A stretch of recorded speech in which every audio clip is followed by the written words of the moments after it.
الحمد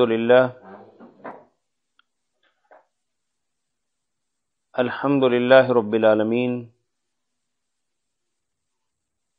والصلاة والسلام علی سید الانبیاء والمرسلین وعلی آلہ واصحابہ ومن تبعہم بإحسان الی یوم الدین۔ اعوذ باللہ من الشیطان الرجیم، بسم اللہ الرحمن الرحیم۔ سورہ آل عمران اور چوتھے پارے کی ابتدا، یعنی کہ آیت نمبر 92۔ لن تنالوا البر حتى تنفقوا مما تحبون وما تنفقوا من شيء فإن الله به عليم۔ كل الطعام كان حلا لبني إسرائيل إلا ما حرم إسرائيل على نفسه من قبل أن تنزل التوراة قل فأتوا بالتوراة فاتلوها إن كنتم صادقين فمن افترى على الله الكذب من بعد ذلك فأولئك هم الظالمون قل صدق الله فاتبعوا ملة إبراهيم حنيفا وما كان من المشركين إن أول بيت وضع للناس للذي ببكة مباركا وهدى للعالمين فيه آيات بينات مقام إبراهيم ومن دخله كان آمنا ولله على الناس حج البيت من استطاع إليه سبيلا ومن كفر فإن الله غني عن العالمين۔ معزز خواتین و حضرات،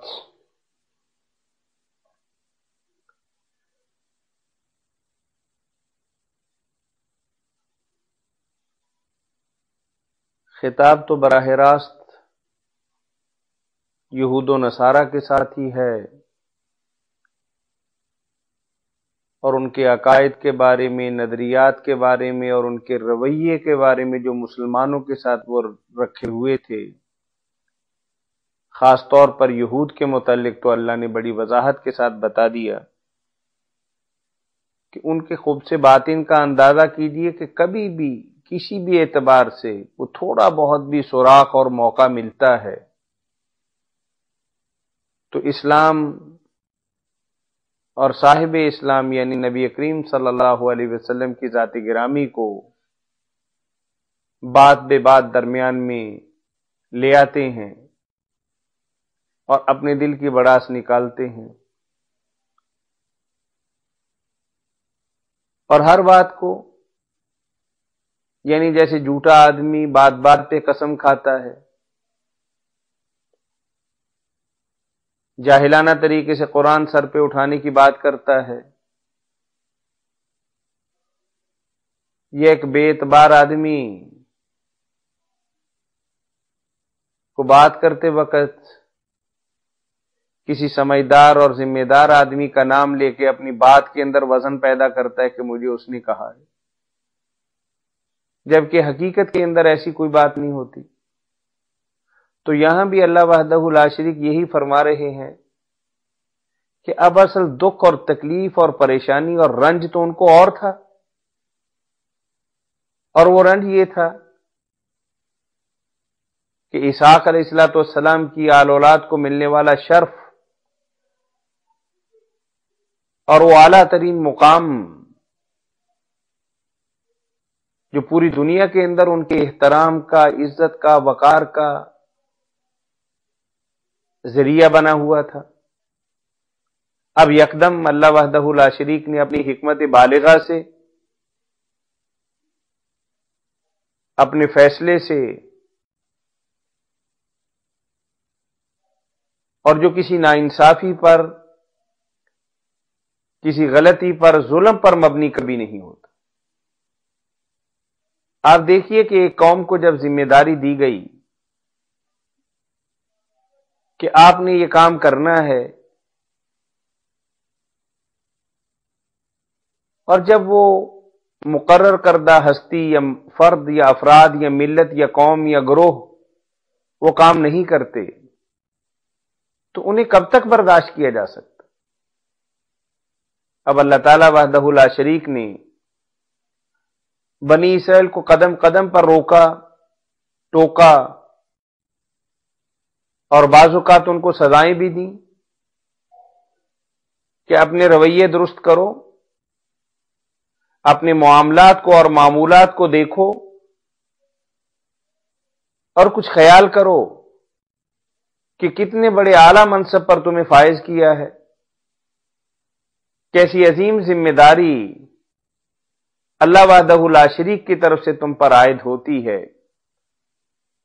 اس کا حق ادا کرو۔ اور پہلا حق تو یہ تھا کہ انبیاء کرام کی عزت کریں، احترام کریں، اور ان کی ہستی اور ان کے معمولات کو اپنی زندگی کے اندر شامل کریں، اور پھر جو اللہ وحدہ لا شریک کی طرف سے ہدایت نامے وحی کی شکل کے اندر، کتابوں کی شکل کے اندر، صحیفوں کی صورت کے اندر نازل ہوتے ہیں، انہیں اپنائیں، اس پر عمل کریں اور پوری دنیا کو بتائیں کہ یہ اللہ کا پیغام ہے۔ لیکن انہوں نے کیا کیا کہ اللہ کی کتاب کے اندر اپنی مرضی سے قلم دوات لے کر بیٹھ گئے، وہاں تبدیلیاں کرنے لگ گئے۔ انبیاء اکرام کی عزت اور احترام اور وقار ملحوظ خاطر رکھنا تو بہت دور کی بات، بعض اوقات ان کی جان کے دشمن بن گئے، اور قرآن نے بتایا کہ بے شمار انبیاء کرام کو انہوں نے اپنے ہاتھوں نعوذ باللہ شہید کیا۔ اب اتنی بڑی زیادتی اور داندلی اور ظلم کے بعد بھی ان کو اس منصب پر فائز رکھنا، یہ بھی ایک بہت بڑا ظلم تھا، ایک بہت بڑی زیادتی تھی، اور نہلوں کے سر پر خلافت کا اور امامت کا تاج رکھنا یہ کیسے صحیح ہو سکتا ہے؟ اللہ جب انسانوں سے اس بات کا مطالبہ کرتے ہیں کہ بھئی عدل کرو، انصاف کرو، جس کا حق بنتا ہے اس کو حق ادا کرو،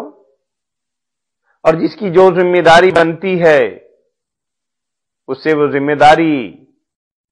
پوری کروانی چاہیے، تو پھر اللہ وحدہ لا شریک نے بھی ایک ایسی قوم جو بالکل گری پڑی تھی اور دنیا کے ایسے خطے کے اندر نہ تہذیب و تمدن سے آشنا، نہ تعلیم و تعلم سے آگاہ، اور نہ ہی کچھ دنیا کا پتہ، نہ دنیا کو ان کا پتہ، کیسر کی مملکت ایک طرف، کسرا کی حکومت دوسری طرف، اور وہی دنیا کے مائی باپ بنے ہوئے تھے۔ اللہ جب چاہتے ہیں، جو چاہتے ہیں، فعال لما یرید۔ مکہ کے اندر پائے جانے والی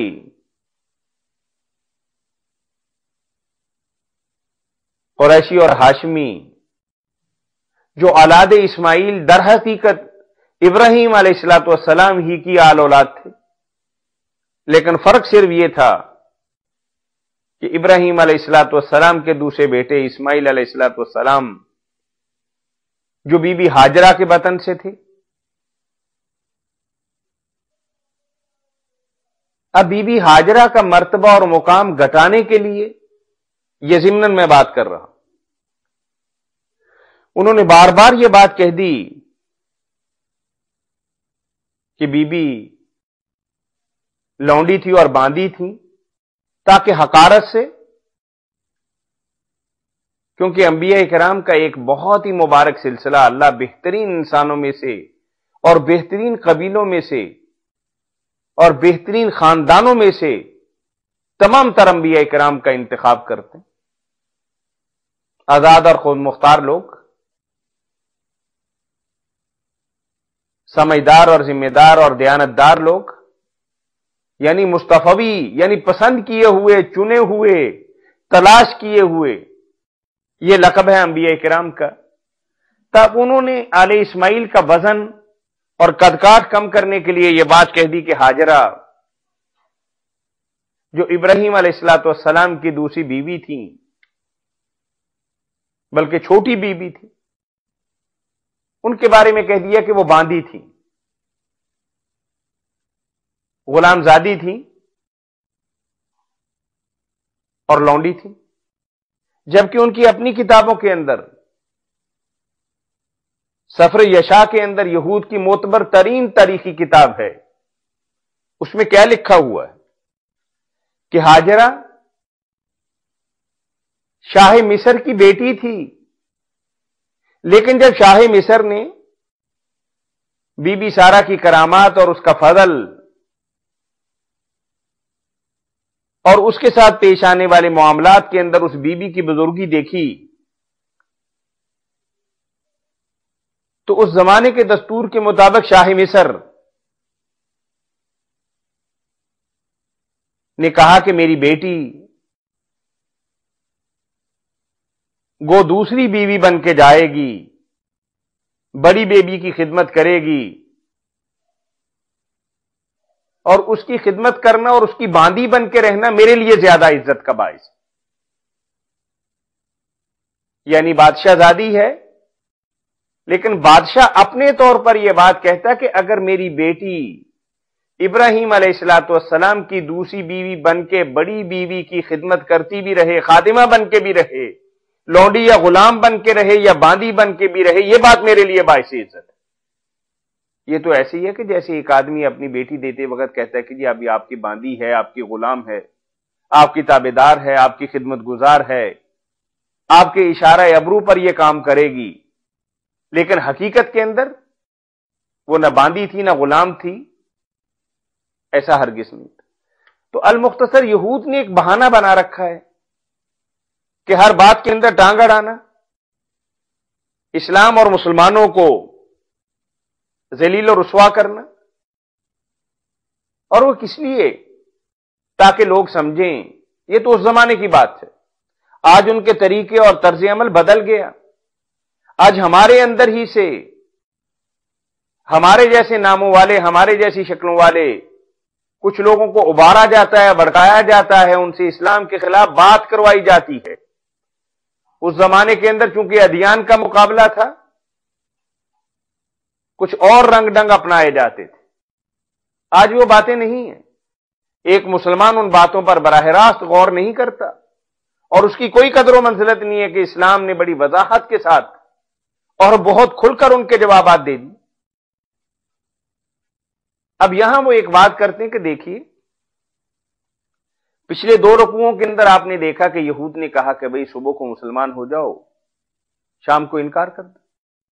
تاکہ لوگ کہیں گے کہ اسلام کے اندر اگر جان ہوتی تو کیوں نہ یہ لوگ وہاں بیٹھے رہتے اور چمٹے رہتے اور اس کی تعلیمات پر عمل کرتے۔ گویا کہ انہوں نے جستجو کی، تحقیق کی، تتبع کیا، غور و فکر کیا، تو نتیجہ یہ نکلا کہ اسلام کوئی چیز نہیں، اس لیے اسلام سے پھر گئے، تاکہ لوگ یہی سمجھیں کہ اسلام ایک بے حقیقت چیز ہے، جبکہ اس بات کا حقیقت کے ساتھ کوئی تعلق نہیں، ان کی اپنی پلاننگ ہے، یہ ان کی اپنی منصوبہ بندی یا ان کے اپنے ارادے ہیں۔ اور یہاں کیا بات ہے؟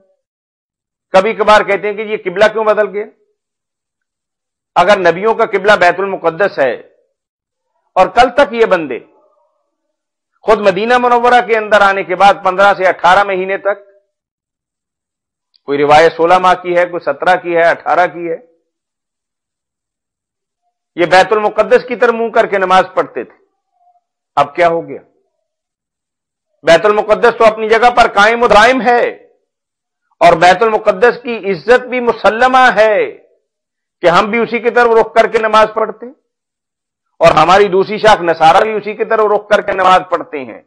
اور کل تک یہ بھی ہمارے ساتھ وہیں اس پر رخ کر کے نماز پڑھتے تھے کہ قبلہ انبیاء ہے، اور اب کیا ہو گیا؟ اور کہتے تو یہ بات ہے کہ ہم موسیٰ کی تعلیمات کو ماننے والے، عیسیٰ کی تعلیمات کو ماننے والے، تمام تر انبیاء کی تعلیمات کو ماننے والے، اب ان کا رخ بیت اللہ کی طرف کیسے ہو گیا؟ اس کا بھی جواب اللہ وحدہ لا شریک ان آیات مبارکہ کے اندر مرحمت فرما رہے ہیں۔ اور دوسری بات، وہ مسلمانوں پر ایک اور